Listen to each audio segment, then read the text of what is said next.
Okay, सो अब हम देखेंगे next part, that is a molecular structure और molecular arrangement of particles. Okay, जिसको हम मॉलिक्यूलर थ्योरी ऑफ भी बोलते हैं। Okay, theory of molecular arrangement in the arrangement of particles. Okay, जैसा हमने पहले फिजिकल नेचर ऑफ मैटर पढ़ा या कैरेक्टरिस्टिक ऑफ मैटर पढ़ी, उसमें हमने 5 तरह की प्रॉपर्टीज देखी। कौन सी 5 देखी? पहली प्रॉपर्टी हमने ये देखी कि matter is made up of particles. दूसरी हमने देखी कि particles are very tiny, very small. तीसरी हमने देखी कि particles have inter particular space in them. चौथी देखी कि particles are continuously in motion. और पांचवी देखी कि पार्टिकल्स अट्रैक्ट ईच अदर। लेकिन सवाल ये है, पार्टिकल है क्या? पार्टिकल हम बोल रहे हैं, लेकिन पार्टिकल होते क्या है? तो देखो, किसी भी चीज के अंदर ये जो पार्टिकल्स है, ये पार्टिकल होते हैं आइदर एटम और मॉलिक्यूल्स। ओके, या इसको हम बोल सकते हैं कि एटम्स और कंपाउंड्स। ये मैंने तुमको पहले इसमें बताया कि ये केमिकल क्लासिफिकेशन ऑफ मैटर है, एटम्स और कंपाउंड या एलिमेंट और कंपाउंड बोलो। ओके, एटम्स को हमने एलिमेंट भी बोला था। ओके, इसको लिखता हूं मैं एलिमेंट और कंपाउंड। अब सवाल ये आया कि पार्टिकल होते हैं मैटर में, ये ठीक है, वो एलिमेंट के फॉर्म में हो या कंपाउंड के फॉर्म में हो। फॉर एग्जांपल, एलिमेंट कौन सा होता है? मैं लिखता हूं एक आयरन का रॉड है तुम्हारे पास, ये आयरन का रॉड है, लोहे का। ओके, अब इसके अंदर कई सारे आयरन के क्या होंगे? एटम्स होंगे। इसके अंदर कई सारे आयरन के एटम्स होंगे, लेकिन जब ऐसे एक जैसे एटम एक साथ आते हैं तो उसको हम बोलते हैं एलिमेंट। समझो फिर से, तुम्हारे पास एक आयरन का रॉड है तो उसके अंदर कई सारे एटम्स होंगे, किसके? आयरन के। अगर तुम्हारे पास कोई दूसरे मेटल कॉपर का रॉड है तो कॉपर के एटम्स होंगे। लेकिन जैसे ऐसे बहुत सारे अगर एटम्स एक साथ आ जाते हैं तब हम उसको एलिमेंट बोलते हैं। ओके, और कंपाउंड क्या होता है? मान लो तुम्हारे पास वाटर है, एक कंटेनर है, उसके अंदर वाटर है, वाटर के मॉलिक्यूल है कई सारे ऐसे। ओके, ये H2O है, तो हर एक मॉलिक्यूल क्या होगा? H2O। हर एक क्या होगा? H2O होगा। लेकिन जब कोई चीज अकेली होती है, सिंगल होती है, तब हम उसको बोलते हैं एटम। और अगर कहीं पे टू या मोर होते हैं तब हम उसको बोलते हैं मॉलिक्यूल। ये बहुत इंपॉर्टेंट है, समझो। अगर कोई पार्टिकल अकेला होता है तब हम उसको बोलते हैं एटम। अगर एक से ज्यादा पार्टिकल एक साथ आते हैं तब हम उसको बोलते हैं मॉलिक्यूल। लेकिन जैसा हमने अभी बोला, अगर आयरन का रॉड है तो उसमें करोड़ों एटम्स एक साथ होंगे। ओके, तो वो मॉलिक्यूल के ही फॉर्म में होते हैं। और एक सिंपल एग्जांपल लेते हैं, मान लो तुम्हारे पास एक सिलेंडर है। ओके, और सिलेंडर में तुम्हारे पास ये सिलेंडर है, मान लो ऐसा कुछ तो। ओके, और इस सिलेंडर में हाइड्रोजन गैस है। तो हाइड्रोजन गैस कभी भी अकेला H नहीं होता है, ये हमेशा H2 होता है। क्यों? क्योंकि स्टेबिलिटी है, बहुत सारी चीजें, केमिस्ट्री में पढ़ोगे तुम ये सारा। लेकिन इतना ध्यान में रखो, कोई भी एलिमेंट, सिर्फ अपने पीरियोडिक टेबल में 7 एलिमेंट ऐसे हैं जो अकेले रह सकते हैं, दे कैन एग्जिस्ट अलोन। बाकी कोई भी अकेला नहीं रहता, वो किसी ना किसी के साथ कंबाइन होगा, फिर वो सिमिलर के साथ होगा या डिफरेंट के साथ होगा। अगर वो सिमिलर के साथ कंबाइन हुए तब उसको हम, मतलब 2 से ज्यादा है तो मॉलिक्यूल बोलेंगे। अगर वो सिमिलर के साथ कंबाइन होता है तब हम उसको बोलेंगे मॉलिक्यूल ऑफ एलिमेंट। मतलब H2 is a molecule of element, O2 is a molecule of element. Molecule मतलब एक से ज्यादा। अगर सेम वाले हैं तो मॉलिक्यूल किसका है? एलिमेंट का। O2, N2, Cl2, okay, O3, ये सारे 2 से ज्यादा कितने भी हो सकते हैं। ओके, तो उसको हम मॉलिक्यूल बोलेंगे। और अगर वो अलग अलग है, एक से ज्यादा ही है लेकिन अलग अलग है, जैसा H2O, इसमें 3 एटम्स है, HCl इसमें 2 एटम है, ओके, H2SO4 इसमें 7 एटम है, तो इन सबको हम मॉलिक्यूल ही बोलेंगे, क्योंकि मॉलिक्यूल की डेफिनेशन ही है एक से ज्यादा होना चाहिए। अगर एक से ज्यादा है, अगर एक से ज्यादा है और सिमिलर तरह का है तो उसको बोलेंगे मॉलिक्यूल ऑफ एलिमेंट। अगर एक से ज्यादा है लेकिन अलग अलग तरीके के है तो उसको बोलेंगे मॉलिक्यूल ऑफ कंपाउंड। मतलब तुम्हारा जो भी मैटर हो उस मैटर में मॉलिक्यूल तो होने ही वाले, 100% मॉलिक्यूल होंगे, क्योंकि एटम स्टेबल नहीं रहते, एटम कभी भी नहीं होंगे वहां पे अकेले। एटम जो होंगे वो मतलब एक से ज्यादा अटैच होंगे, और जब एक से ज्यादा अटैच होंगे तो उसको मॉलिक्यूल बोलेंगे। अगर सेम तरह के अटैच है तो उसको बोलेंगे मॉलिक्यूल ऑफ एलिमेंट, अगर अलग तरीके के अटैच है तो उसको बोलेंगे मॉलिक्यूल ऑफ कंपाउंड। ओके, फिर से एक बार समझो। पीरियोडिक टेबल में जब तुम पीरियोडिक टेबल में पढ़ोगे आगे, पीरियोडिक टेबल में 118 एलिमेंट से एथलीडेट है। ओके, तो इन 118 में से जो इनर्ट गैसेस होते हैं वही सिर्फ अकेले एग्जिस्ट कर सकते हैं, वो नॉन रिएक्टिव होते हैं, वो किसी के साथ रिएक्ट नहीं करते। ओके, जैसे कि हीलियम है मान लो, तो वो अकेला ही रहेगा, वो किसी के साथ रिएक्ट नहीं करेगा। रीजन क्या है क्या नहीं, वो 10th में है तुमको, लेकिन वो इनर्ट गैस है, नॉन रिएक्टिव है, वो रिएक्ट नहीं करता किसी के साथ। इसको छोड़ के, या नियॉन है, helium, neon, argon, krypton, xenon, radon, ये कुछ है, इनको छोड़ के साथ को, इनको छोड़ के तुम्हारे पास जो भी एलिमेंट है वो कभी भी अकेला नहीं रहेगा, वो किसी ना किसी के साथ कंबाइन करेगा। और अगर कोई चीज़ अकेली होती है, ये चाहिए तो ले लो, मैं इसको मिटा के। ओके, फिर से एक बार देखो, मैं ये पूरा लिखता हूँ फिर से। देखो, दुनिया में कोई भी चीज़ एक तो अकेली रह सकती है एटम के फॉर्म में, सिंगल अगर है तो एटम के फॉर्म में होगी। सिंगल एटम कौन रह सकता है स्टेबल, तो वो है helium, okay, neon, argon, okay, krypton, xenon और रेडॉन। ओके, ये कुछ एलिमेंट है अपने पीरियोडिक टेबल में, यही अकेले रह सकते हैं, इनको छोड़ के कोई भी अकेला नहीं रहता। ओके, क्यों नहीं रहता, मैंने जैसा बोला वो आगे है तुमको, ये अकेले रह सकते हैं सिंगल। लेकिन दूसरा कोई भी है, अगर वो 2 या 2 से ज्यादा है, फिर 2 से ज्यादा कितने पे रहने दो, 3, 4, 5, 6। ओके, मैं इसको ऐसे लिखता हूँ 2, 3, डैश डैश डैश n, अगर ऐसे है तो उसको हम बोलेंगे मॉलिक्यूल। कहीं भी एक से ज्यादा कोई चीज आती है, एक से ज्यादा पार्टिकल एक साथ आते हैं, एक से ज्यादा एटम एक साथ आते हैं, तब हम उसको क्या बोलेंगे, we call it as a molecule. Okay, अब मॉलिक्यूल में फिर 2 तरह के मॉलिक्यूल है। मान लो H2 है, 2 हाइड्रोजन गैस साथ में आए, Cl2 है, 2 हाइड्रोजन गैस, 2 क्लोरीन साथ में आए, O3 ओजोन है, ओके, F2 फ्लोरीन है। ये ऐसे है जिनमें सिमिलर तरह के एटम्स एक साथ आते हैं। ये हम डिटेल में ना सेकंड टॉपिक में और पढ़ने ही वाले हैं, पर फिर भी अभी यहाँ पे आया इसलिए मैं बता रहा हूँ। एक ही तरह के हैं, 2 हाइड्रोजन है same, 2 chlorine same, 3 oxygen same, 2 fluorine same. तुमको ओजोन किसी को नहीं मालूम होगा तो दूसरा कोई एग्जांपल ले सकते हो, तुम O2 गैस ले लो, चलो, ओके, या F2Cl2, H2, N2, ओके, कोई भी गैस ले सकते हो। लेकिन तुम यहाँ पे HCl नहीं लिख सकते, क्यों? HCl लिखोगे तो HCl में अलग अलग तरीके के एटम हो गए, समझ में आ रहा है? तो इसको नहीं लिख सकते तुम, ओके, इसकी जगह पे तुम किसी को भी ले सकते हो। ये तो हो गए एक। तो अगर ऐसे एक ही तरह के एटम्स एक साथ आते हैं तब हम उसको क्या बोलेंगे, मॉलिक्यूल तो है, नो डाउट, क्योंकि मॉलिक्यूल मतलब एक से ज्यादा है तो मॉलिक्यूल है, अगर अकेला होता तो एटम बोलते। तो ये मॉलिक्यूल है, लेकिन ये मॉलिक्यूल किसके हैं, molecule of element. What is this? This is a molecule of element. Element का मॉलिक्यूल है, क्यों? क्योंकि एलिमेंट की डेफिनेशन है सेम काइंड ऑफ एटम्स अगर एक साथ आते हैं तो उसको एलिमेंट बोलते हैं।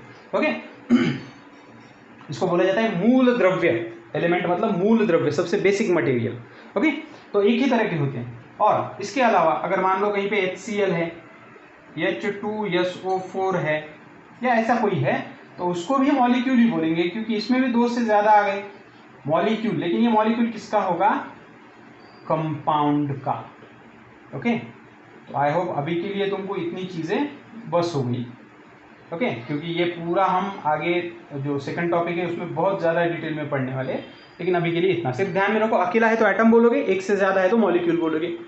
फिर एक से ज्यादा है लेकिन सेम ही तरह के है तो उसको बोलेंगे मॉलिक्यूल ऑफ एलिमेंट, और अगर अलग तरीके के है तो उसको बोलेंगे मॉलिक्यूल ऑफ कंपाउंड। इसका मतलब क्या होता है? इसका मतलब होता है कि नेचर में जितनी भी चीजें हैं, मोस्ट ऑफ द चीजों में मॉलिक्यूल प्रेजेंट होंगे, क्योंकि वो चीज आइदर एलिमेंट होगी और वो कंपाउंड होगी।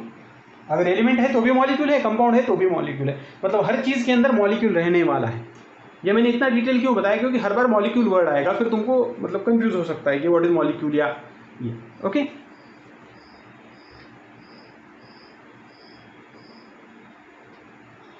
ओके, देन ये जो पार्टिकल है, जो भी चीजें हैं यहाँ पे लिखते जाओ बोर्ड पे। अगर चाहिए तो, if you know already then okay. Okay, अब देखो, तो हमने जो पार्टिकल पार्टिकल वर्ड यूज किया, अब यहां से आगे हम पार्टिकल को रिप्लेस करेंगे मॉलिक्यूल से। मतलब अब पहले हम बोलते थे इंटर पार्टिकुलर स्पेस, अब हम बोलेंगे इंटर मॉलिक्यूलर स्पेस।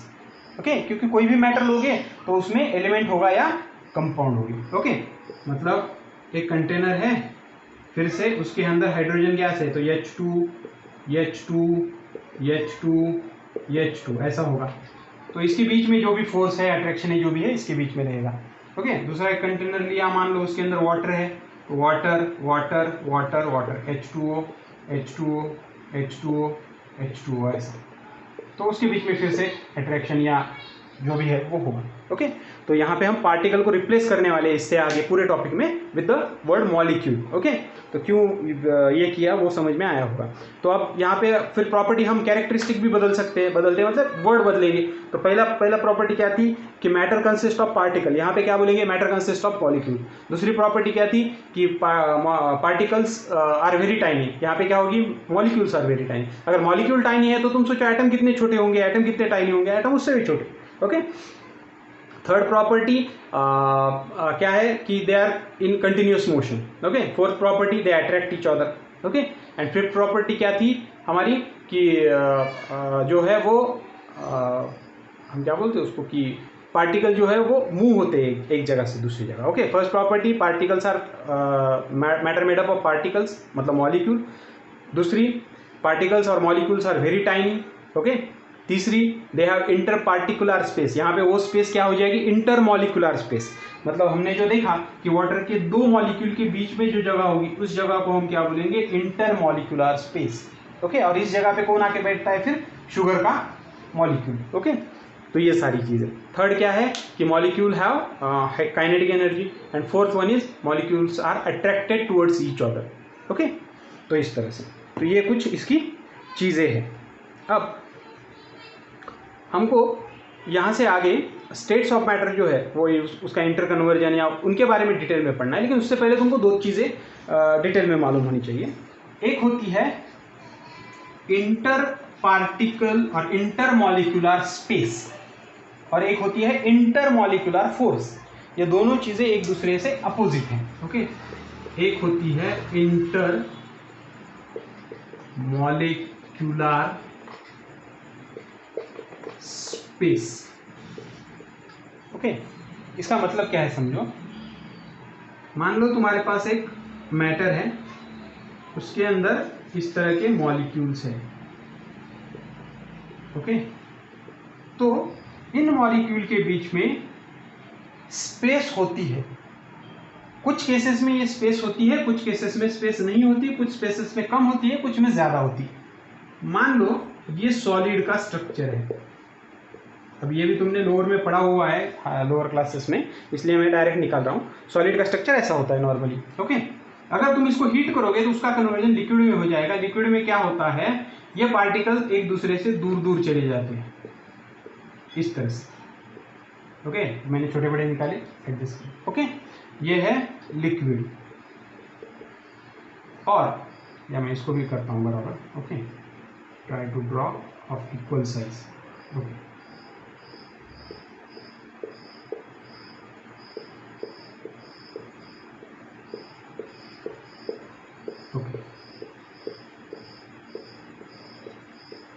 ओके, तो ऐसे थे। बाद में ये थोड़े थोड़े दूर चले गए लिक्विड में। इसको और गर्म करो तो ये पार्टिकल्स और दूर चले जाएंगे। ओके, और ये मान लो इस तरह से होंगे। ओके, अब सवाल है कि इंटरमॉलिक्यूलर स्पेस, ये मॉलिक्यूल्स है, ये जो गोल गोल दिख रहे हैं मॉलिक्यूल है। तो इंटरमॉलिक्यूलर स्पेस, सॉलिड, लिक्विड और थर्ड वन इज गैस, किसमें ज्यादा होती है, किसमें कम होती है। ओके, तो तुम इसको देख के भी बता सकते हो कि इंटरमॉलिक्यूलर स्पेस जो है वो गैस में बहुत ज्यादा है कंपेयर टू लिक्विड, और लिक्विड में ज्यादा है कंपेयर टू सॉलिड। तो इंटरमॉलिक्यूलर स्पेस जो है वो सबसे ज्यादा होती है गैसेस में, then liquid and then solid. Okay, तो ये चीज तुमको मालूम होनी चाहिए। What is mean by intermolecular space, the space in between the molecules of matter. Matter के जो मॉलिक्यूल है उनके बीच में जो स्पेस है उसको इंटरमॉलिक्यूलर स्पेस बोला जाता है। अब दूसरी चीज, दूसरी होती है intermolecular force. What is mean by intermolecular force? Intermolecular force is a force of attraction that attract the particles और मॉलिक्यूल्स टुगेदर। ओके, तो ये जो पार्टिकल्स और मॉलिक्यूल्स हैं इनको अट्रैक्ट करने वाला फोर्स। तो अब सवाल है किसमें ये फोर्स ज्यादा होगा? तो इसको भी तुम देख के बोल सकते हो, देखो ये दो पार्टिकल हैं, इतने क्लोज है तो इनके बीच में फोर्स ऑफ अट्रैक्शन ज्यादा होगा कंपेयर टू इन दोनों के बीच में, कंपेयर टू इन दोनों के बीच में, क्योंकि इनके बीच में थोड़ा तो है लेकिन यहाँ पे तो बिल्कुल ही नहीं या एकदम कम है। ओके, तो इस तरह से तो intermolecular force is the force of attraction in between the molecules of matter. किसी मैटर के मॉलिक्यूल या किसी मैटर के पार्टिकल्स के बीच में जो फोर्स होता है वो, तो ये किसमें ज्यादा होता है? It is more in solid than in liquid and then in gas. Okay, तो ये दो चीजें कंपल्सरी तुमको मालूम होनी चाहिए। ओके, इंटरमॉलिक्यूलर फोर्स मतलब क्या? The force exist in between the molecules और पार्टिकल्स ऑफ द मैटर। और इसको हम दोनों को कंबाइन या रिलेटिव भी ये कर सकते हैं। वो क्या है कि इंटरमॉलिक्यूलर फोर्स मान लो अगर बढ़ रहा है, ओके, मान लो ये यहाँ पे था एकदम कम है इंटरमॉलिक्यूलर फोर्स, लेकिन बढ़ा तो ये कन्वर्जन किसमें हुआ? लिक्विड में, और लिक्विड का कन्वर्जन किसमें हुआ? बाद में फोर्स और बढ़ा तो सॉलिड में। इसका मतलब इंटरमॉलिक्यूलर फोर्स बढ़ेगा तो इंटरमॉलिक्यूलर स्पेस, इंटरमॉलिक्यूलर स्पेस जो है वो डिक्रीज होगी। मतलब ये दोनों इनवर्सली है, या इसको ऐसा भी बोल सकते हैं इंटरमॉलिक्यूलर स्पेस। देखो इंटरमॉलिक्यूलर स्पेस एकदम कम थी, यहाँ पे थोड़ी बढ़ी, यहाँ पे बढ़ी। ओके, तो इंटरमॉलिक्यूलर स्पेस बढ़ी तो इंटरमॉलिक्यूलर फोर्स ऑफ अट्रैक्शन क्या हुआ? कम हुआ। ओके, मैं यहाँ पे लिखता हूँ इंटरमॉलिक्यूलर स्पेस, IS मतलब इंटरमॉलिक्यूलर स्पेस। ओके, और इंटरमॉलिक्यूलर फोर्स, देखो इंटरमॉलिक्यूलर स्पेस कैसी है? लेस। ओके, वेरी लेस बोलो। यहां पे कैसी है? लेस।